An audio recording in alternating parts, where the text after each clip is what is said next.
He has 1,000 faces, red skin, black wings, a serpent's tongue, horns that curve like a goat, eyes that glow in the dark. It rules hell, commands legions of demons, makes deals at crossroads at midnight, and has been blamed for wars, plagues, heresies, and every category of human suffering for over 1,000 years. He is the most feared being in the Western religious imagination, the explanation for why things go wrong, the face of everything a civilization refuses to see in itself. But here's the part almost.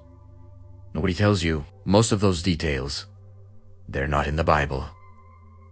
Not the horns, not the red skin, not the pitchfork, not the rulership over hell, not even the name Lucifer, not the way most people use it. The figure most of the Western world calls the devil is the product of centuries of construction, absorbing elements from ancient mythology, from the psychology of fear, from political necessity, and from the imagination of artists who made him vivid enough to last forever. This is the history of how evil got a face, and every version of that face tells you more about the people who drew it than about any actual spiritual reality. Let's start with the original, and the original is strange enough to make you rethink everything that came after. In the Hebrew Bible, the Old Testament, the being we translate as Satan appears very rarely, and when he does appear, he looks almost nothing like the figure you know. The Hebrew word Satan is not a name.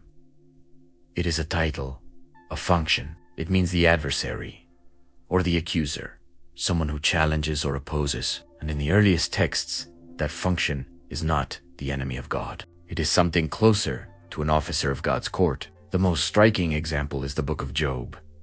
Here, the Satan appears in the heavenly court among the sons of God, presenting himself before God after roaming the earth. And God speaks to him directly, casually, almost like a colleague. They have a conversation. God even points out Job's righteousness, almost as if inviting the challenge. The Satan's response is essentially a legal argument.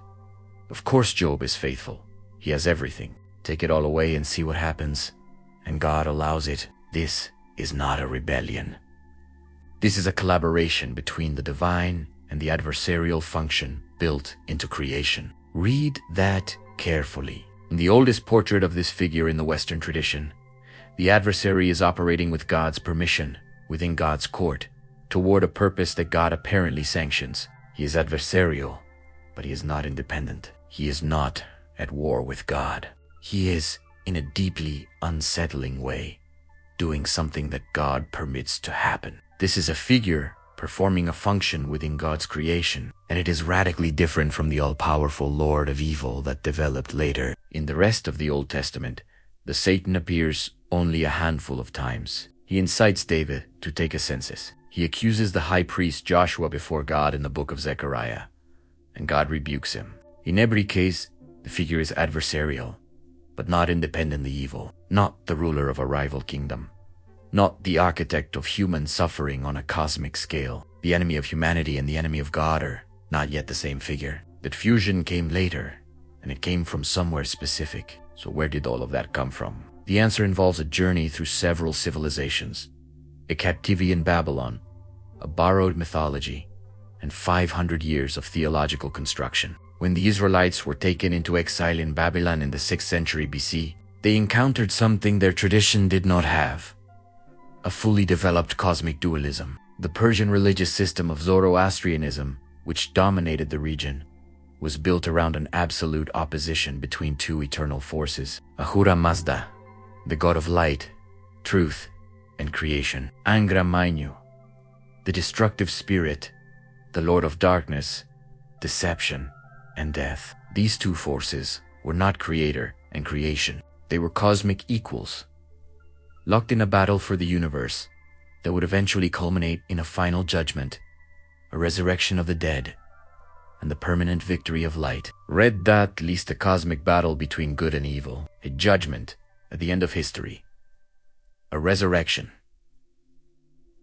a final victory. These ideas, which many people today assume are original to Christianity, were present in Zoroastrianism centuries before Christianity existed. And the Israelites who returned from Babylon came back, having spent decades immersed in that framework. The development that followed was gradual but visible between the close of the Hebrew Bible and the writing of the New Testament in a period of several centuries. Jewish theology produced an extraordinary explosion of writing about angels and demons, cosmic warfare, and a being who had fallen from God's presence and now worked against humanity. The Dead Sea Scrolls, discovered in 1947 in caves near the Dead Sea and dating to roughly the time of Jesus, contain elaborate descriptions of this figure and of the war between the children of light and the children of darkness that he leads. By the time Jesus was born, a fully developed adversarial figure, personal, powerful, and opposed to God's purposes, was already central to the theological imagination of the world he inhabited. And then came the detail that changed the name forever. The name Lucifer appears once in the Hebrew Bible, in the book of Isaiah, chapter 14, and it is not describing a fallen angel. It is describing a king, specifically the king of Babylon, who conquered and humiliated the people of Israel and is now being mocked by the prophet in a tone song celebrating his downfall. The Hebrew phrase is Hilal ben Shakara, which means something like the shining one, the son of the dawn, a poetic image of the morning star, the planet Venus that rises brilliantly before the sun and then disappears. The king rose high and fell completely. That is the entire point of the image. In the 4th century, when the scholar Jerome translated the Hebrew Bible into Latin to produce the Vulgate, the version of scripture that would dominate Western Christianity for over 1,000 years, he rendered Hello ben Shakar as Lucifer. In Latin, Lucifer simply meant light bearer. It was already a common word used to describe Venus, the morning star. The translation was poetically accurate. The problem came centuries later, when this single verse, this poetic image from a political taunt song about a dead Babylonian king, was read backward as a historical account of the primordial fall of a rebellious angel from heaven. The passage was combined with a similar text in Ezekiel about the king of Tyre, another metaphorical description of human pride, and the two together became the foundation of what most Christians and many secular people today believe is the biblical account of how the devil came to exist. It is not a biblical account. It is a reading of two political poems that was established as orthodox interpretation by church theologians in the early centuries of Christianity, and never seriously challenged in the popular tradition. So the most famous name for the ultimate embodiment of evil is a Latin word for Venus, used by a Roman translator in the 4th century to describe a metaphor in a 6th century Hebrew taunt song about a Babylonian king. Let that sit for a moment, because the body of the devil, which came next, is even stranger. When Christianity spread through Europe and encountered the Celtic, Germanic, Norse, and Greco-Roman religious traditions of the people it was converting, it faced a practical theological problem that doesn't get discussed openly very often. What do you do with the gods of the people you are converting? You cannot simply tell someone that the entire sacred world they grew up in was empty and false, that every ritual that accompanied the births and deaths and harvests of their ancestors was meaningless. The psychological and cultural cost of that is too high. People need a way to understand what those things were. The answer, developed gradually across several centuries of missionary activity, was a theological reframe. The old gods were not nothing. They were real, but they were not what their worshippers thought they were. They were demons. Fallen spirits who had deceived humanity into worshipping them instead of the true God.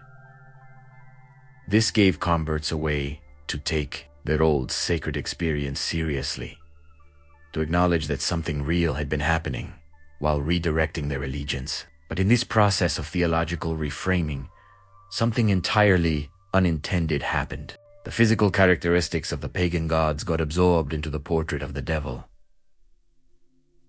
Pan, the ancient Greek god of wilderness, shepherds, and untamed nature, had the legs, hooves, and horns of a goat. When Pan was reclassified as a demon, those physical features did not disappear from the cultural imagination.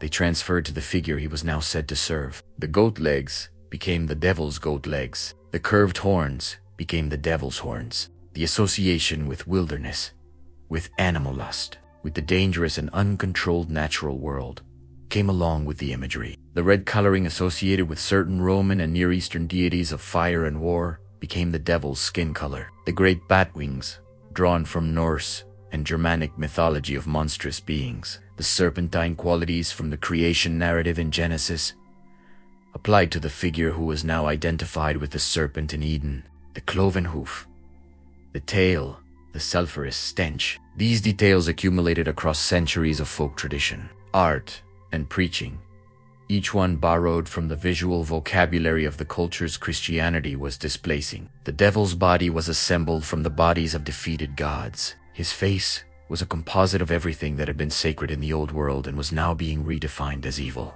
And when that face was complete, it was immediately put to work. Here is the function. Once you establish that there is a supernatural being of personal and absolute evil who actively works in the world against God and humanity, and once you have given that being a face vivid enough to frighten every child who ever saw it carved above a church door, you have created a category that can be applied to any person or group you need to delegitimize. The enemy is not merely wrong or dangerous or mistaken. They are diabolical. They serve the devil.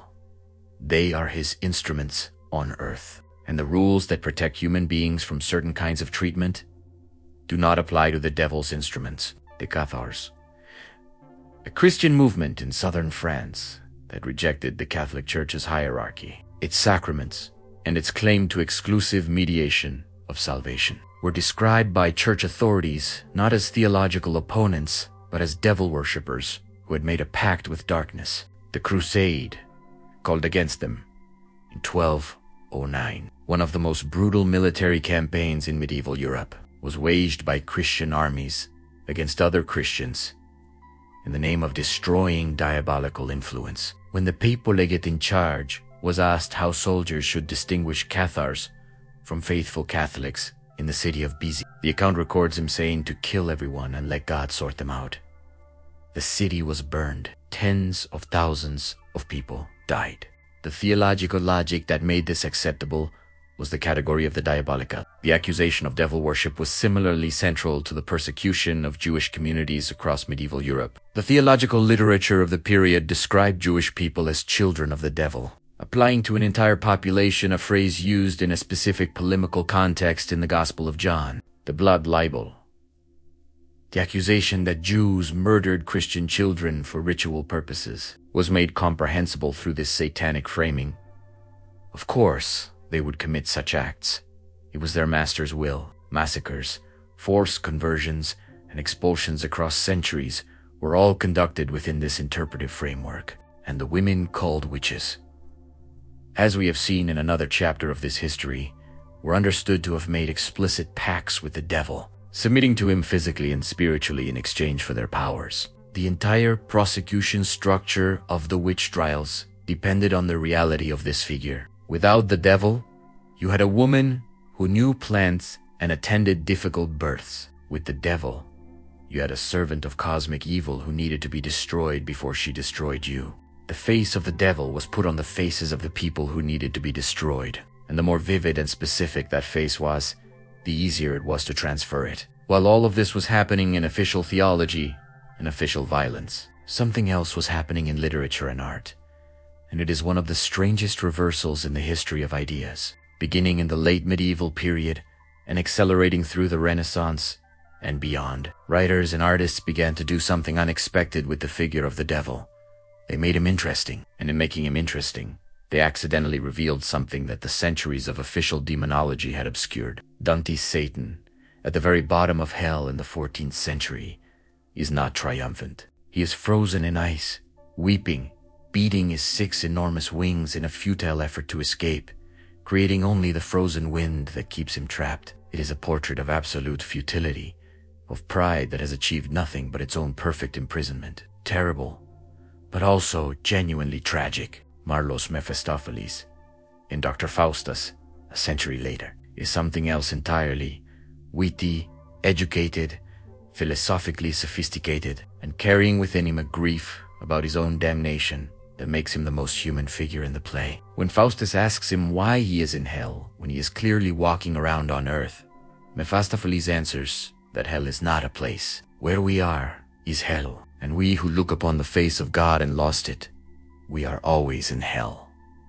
wherever we go. Milton's Lucifer in Paradise, lost in 1667, became the most famous version of all.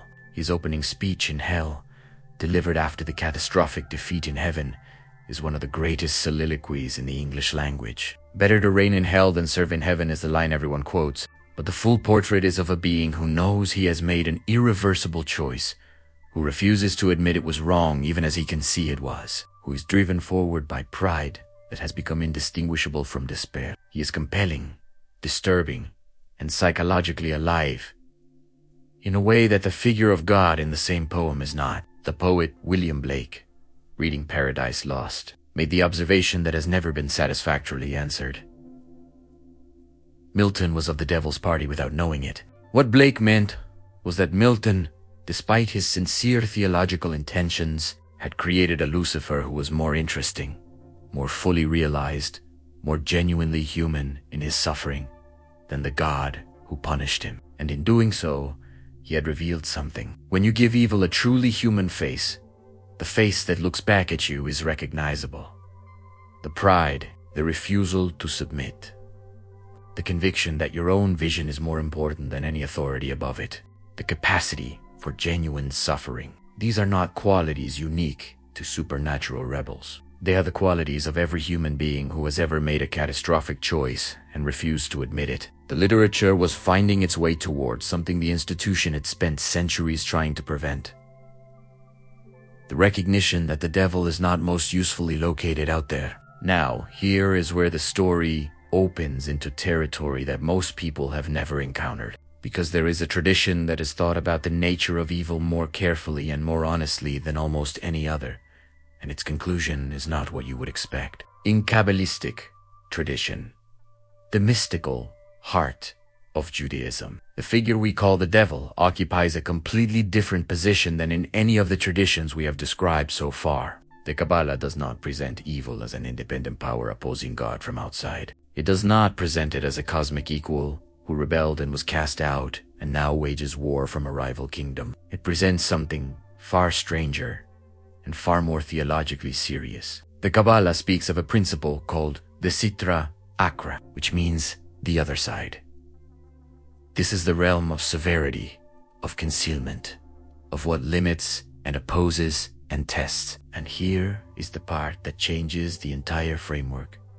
In the Kabbalistic understanding, the Sitra Achra is not separate from creation. It is parofitaliano. It exists within the divine structure of the universe, not outside it, not in rebellion against it, but as a necessary component of a creation in which genuine human freedom and development are possible. Think about what that means practically. If the divine light simply flooded everything with no resistance, no limitation, no darkness whatsoever, there would be no distinct beings, no space for a separate human will, no possibility of choice, because choice requires alternatives, no possibility of genuine growth, because growth requires something to push against, the darkness, the resistance, the force that tests and challenges and opposes. These are not mistakes in the design of creation. In the Kabbalistic view, they are the design. Without the other side, there is no stage on which a soul can develop. This is why the Satan in the book of Job operates within God's permission and within God's court. In this framework, that is not a theological anomaly requiring explanation. It is an accurate description of the actual structure of things. The adversarial force serves the larger creative purpose.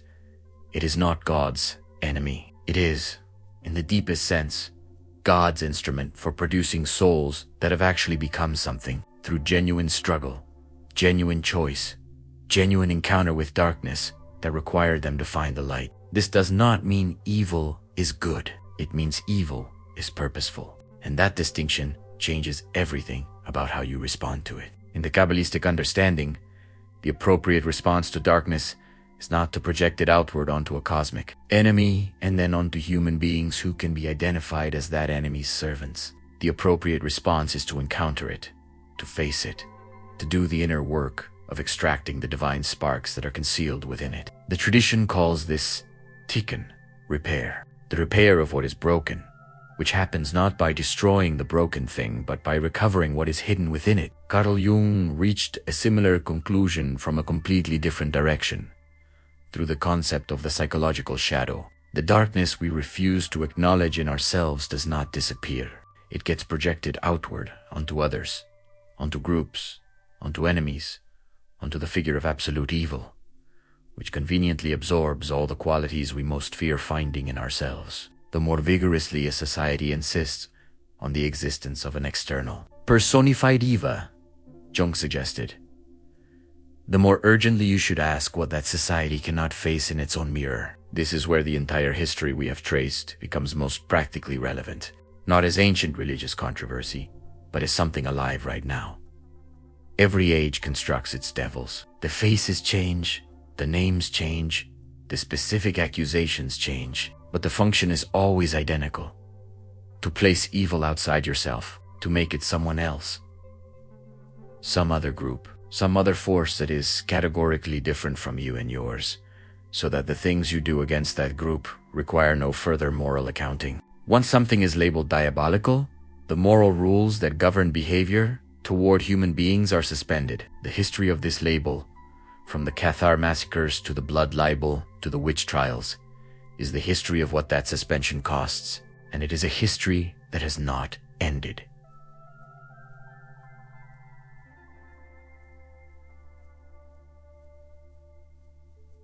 The faces keep changing, the mechanism doesn't. Now here is where I genuinely want to hear from you, because on this particular question, I don't think there is a single correct answer. And I think the honest range of positions is wider and more interesting than most people realize. Do you believe the devil is a real being? A personal supernatural entity actively working in the world with genuine malevolent intention? Or do you see him as a powerful symbol, a name given to the accumulation of darkness within human nature itself, or something in between? A spiritual reality that has been simultaneously perceived accurately and catastrophically misused? Or do you hold the Kabbalistic view that the adversarial force is real and purposeful but is part of the structure of creation rather than its enemy? Write what you actually think in the comments, not the answer that sounds most acceptable in the community you belong to, not the answer that avoids conflict. What you genuinely believe about this when you're being honest with yourself about what makes sense to you and why. If this conversation has opened something in you, some desire to go deeper into the question of how we encounter our own darkness rather than externalizing it, that is exactly what the ebook Reconnecting with Your Divine Essence was written to explore. The path back to who you actually are requires passing through, not around, the parts of yourself that are difficult to face. The link is in the description if you feel called to continue this particular journey. And the final thought on everything we have covered: every face the devil has ever worn was drawn by human hands. The goat legs of Pan, the wings of Norse monsters, the name Lucifer borrowed from a Roman description of Venus, the 9 circles drawn by a 14th century poet with political enemies to place in them. Every single face was shaped by human fear, human imagination, and human institutional need. That does not necessarily mean the reality behind those faces is nothing, but it does mean that the face is not the reality. And before you decide what you believe about what is behind it, it is worth knowing how the face was made, and by whom, and for what purposes. The devil has served many masters over the centuries. The question worth sitting with as you scroll through the comments is whether the version of him you inherited is serving yours.